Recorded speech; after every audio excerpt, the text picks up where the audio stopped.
Nowadays, indie games are where gaming is at its best. They're packed with variety, creativity, and passion, and they don't cost you $60 to enjoy. This year specifically, I played a ton of them, and honestly, they scratched an itch AAA games just can't. And with 10 months of the year already behind us, I figured now's the perfect time to highlight some indie gems that might have flown under your radar. I'll keep the criteria simple: games with fewer than 1,000 reviews on Steam. Steam reviews aren't a perfect measure of success, but they give us a solid idea of how many people actually played the game. Now, I'm not here to dig up the most obscure titles possible. Some of these are pretty close to that 1,000 mark, but the point isn't to flex my library. It's just to shine a light on games that made my 2025 better, and hopefully they'll make yours better too. There's a good chance you've heard of at least a few of these, and if you've somehow heard of all of them, congrats, you're goated. Seriously, hit me up and share some hidden gems I missed. So, with that said, let's dive into my favorite indie games you might have overlooked this year. The first game that came to mind when I came up with the video idea was Metal Garden. Truth be told, it's one of the main reasons I wanted to make this video. Metal Garden is a short, first-person shooter that's all about atmosphere. You're wandering through this massive, overgrown megastructure, and the whole time you're just trying to piece together what's out there and what might be waiting beyond. It's not the kind of FPS that's throwing enemies at you every second, or making you sprint a million miles an hour. I don't know how much this game will resonate with all of y'all, but I love a good atmospheric game. I also love games that do something unique with their graphics, and aren't just trying to look hyper-realistic. So when I stumbled across Metal Garden and saw that it was only $5, I was immediately intrigued. Playing this game reminded me a lot of how it felt to play some of the older Halo games, which I grew up on. Combat Evolved is the Halo game that immediately jumps to mind, but Metal Garden brings back a lot of memories of what ODST made me feel too. I know it's because they're FPSs that aren't moving you at breakneck speeds, but more than that, I think it has to do with the atmosphere, and also in the curiosity that you come up in the world. The games are at their best when they let you explore around and take in the world. Metal Garden does that so well. It never rushes you, and while it is an open world, there is enough exploration to wander off. Additionally, the lack of heavy dialogue alongside the brutalist aesthetic really helps sell the loneliness that this game makes you feel. It feels bleak, but doesn't feel overly punishing or complicated to the player. If anything, I think this game is one of the easiest pickups that you can find. Certain elements can definitely be spun into negatives, but personally, they only strengthen the reason why I recommend this game. The gunplay feels intuitive and simple. Metal Garden isn't trying to do too much. Also, the game is pretty short. I finished it in a little under 2 hours, and I'm not complaining. It's available for $5, and the amount of times I've replayed it has given me more value than what I paid for. Metal Garden is one of those games that never feels like you do it justice, because it's more than the sum of its parts, and I would gladly pay more for a longer version of this game. I think this one might be the most controversial game on the list, not because I think it's too popular to be included. Actually, at the time of recording, it only has 107 reviews, which is on the lower end of the amount of reviews for the games I mentioned on this list, but because of the mixed reviews this game has gotten since it's released, and I completely understand why. I don't think the negative reviews are unjustified. Outrider Mako is hard, and not in the way that a lot of modern games are. It's hard in the sense that it feels like there's a bit of disconnect in what you expect to happen and what actually happens. I also agree with the complaint that by the end of the game, it does end up getting quite repetitive. The story of Outrider Mako is pretty straightforward. You play as Mako, who falls into a mythical world filled with spirits and creatures. She ends up working for a delivery center in said spirit world, where she has to deliver packages to different gods in order to receive enough stamps to return to her world. It's a top-down 2D action game where the main combat gimmick is jumping around and splashing pink goo on enemies in order to damage them. You also have access to different abilities that help out in combat. Throughout each delivery run, you'll find divine blessings that can alter your abilities or items. It has a nice rhythm to it, and while it does get tricky, most of the time it's a pretty chill game about, well, just delivering packages. With all that being said, I enjoyed my time with Outrider Mako. Personally, if a game has style, if it has the sauce, I'm willing to overlook certain less than favorable elements in the game. And if it does nothing else right, Outrider Mako oozes style. I think the difficulty isn't overbearing, and it reminded me a lot of older video games that feel similar in that type of weird difficulty. I love the jumping mechanic, and when I hit my flow state, it led to one of the more fun experiences I've had in gaming this year. It made me feel like a ninja, jumping from target to target and taking them down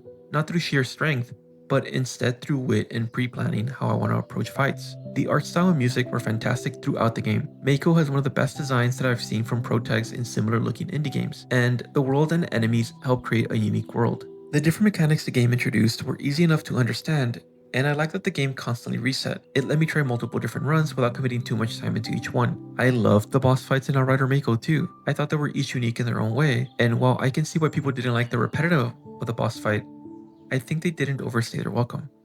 Each boss was different enough to where even if by the end of the encounter, the fight felt repetitive, I trusted that the next boss fight the game gave me would play differently. Overall, I recommend Outrider Mako, not because it's perfectly polished, but because I think it's stylish enough to give a try. You can tell that not only the game, but the world inside the game were crafted with love and care. It's a little under $20 on Steam, and constantly goes on sale. If you're looking at the gameplay in the background and thinking to yourself, man, this looks cool, I think it's worth checking out. The moment I heard about Deck of Haunts, I was immediately sold. I'll be honest, I'm a sucker for roguelikes, and like I was saying earlier, the game gets brownie points for being atmospheric. So when I saw the concept of literally playing as a haunted house, I needed to try it out. At the time of recording, Deck of Haunts had around 600 reviews, so there's at least 599 people who thought the concept was sick enough to try out too. The core idea is pretty simple, but it's super creative. You are the haunted house, and as a haunted house, your job is to lure explorers into your halls, spook them, and eventually drain their essence to fuel your growth. In practice, that means designing your mansions during the day, and at night using a deck of cards to unleash scares, shift hallways, and summon spirits. You have one major weakness, the heart of the house, which is a literal heart room, which you have to protect. The loop is really fun once it clicks. You are constantly juggling whether to drive explorers insane or just kill them outright, and while killing them nets you more resources, it always feels a little funny that the house seems more eager to murder than to scare. Still, that mix of strategy, deck building, and horror atmosphere really works. I'll admit the game does not explain itself as clearly as it should. A proper tutorial would have gone a long way. It took me a while to figure out the mechanics, but once I figured out mechanics like using move cards to stop explorers from escaping or getting too close to your heart, it started to open up. That is when the roguelike side really shines. Building out your deck, experimenting with different room setups, and slowly turning your house into this inescapable nightmare. It's not perfect, but Deck of Haunts is one of those games where the concept alone carries a lot of weight, and the execution is strong enough to back it up. If you're into roguelikes, or just love a game with atmosphere, I think it's also worth checking out. Aside from atmosphere, one of my other favorite elements in games is movement. How you actually get around the world plays a huge role in how immersed you feel in the game. I think the best examples of this are Bomb Rush Cyberpunk and Spider-Man PS4, and I'd honestly put Wheel World in that same conversation. Instead of running, jumping, or driving, you're riding a bike through this weird little island town that is completely obsessed with bicycles. It's kinda cool, even the mythology revolves around the bikes. You play as Cat, a rider who ends up teaming with Scully, a demon bike who's missing his legendary parts. Your job is to race through Tremonto, challenge bike gangs, and win back those pieces one by one. It's a simple but addictive loop. Explore a new region, find a shrine to reveal the map, build your rep through races, then take on the boss before moving on. I loved how much like other RPGs, the world opens up as you progress. The best part is how good the bike feels to control. Even with Scully's rusty old parts, the handling is smooth and weighty in all the right ways. You can draft behind racers for speed, pull off near misses for boosts, and swap out bike parts to customize your stats and style. The races themselves start off pretty easy, but as the difficulty ramps up, you really have to focus. Some of the later boss races had me locked in. As far as the music of the game goes, the soundtrack is phenomenal. I think it's probably one of my favorite soundtracks in all of gaming this year, and the main reason I'm recommending Wheel World to y'all. Wheel World puts together a mix that shifts between really chill synths and more high-tempo tracks when it's go time. While the environments are beautiful, the character designs don't stand out as much. Cat especially feels like a bit of a blank slate, but the game's charm is undeniable. Between the atmosphere, the tightness of the game control mechanics, and the amazing soundtrack, it all comes together into something that feels unique and memorable. Honestly, Wheel World made me want to learn how to ride a bike and cruise around my own little town, which I think says a lot about how well it nails that feeling of belonging on two wheels.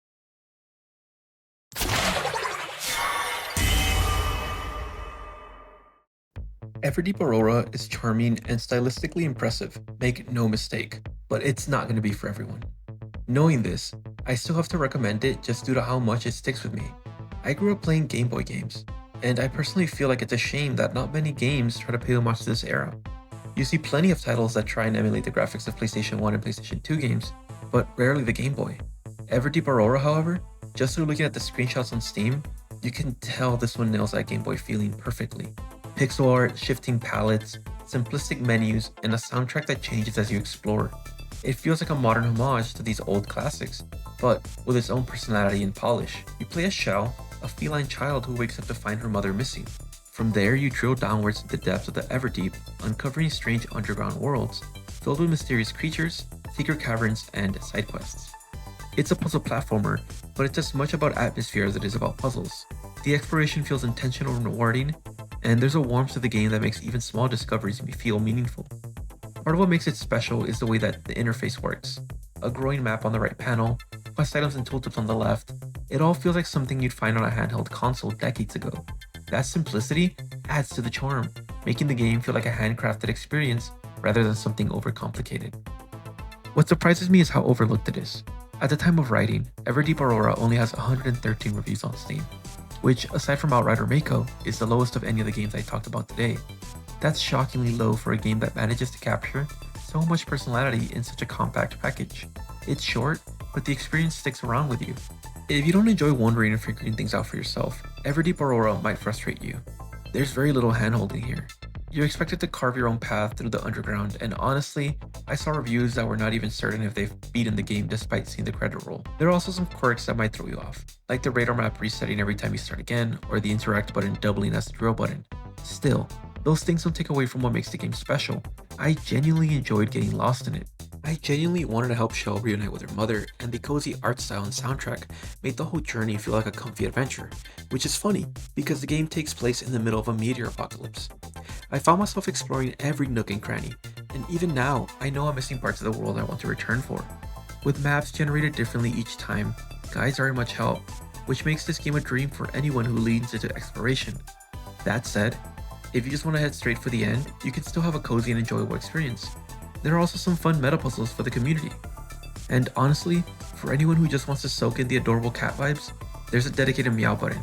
It's a small touch, but hey man, it's charming as hell and tells you everything you need to know about this game. Everdeep Aurora feels like a hidden gem worth diving into. It's nostalgic and beautiful, and quietly unforgettable. At the end of the day, games like these remind me why I love playing and talking about games in the first place. Whether it's the quiet mystery of Metal Garden, the strange charm of Deck of Haunts, the pure joy of riding through Wheel World, or the cozy exploration of Everdeep Aurora, each one brings something unique to the table.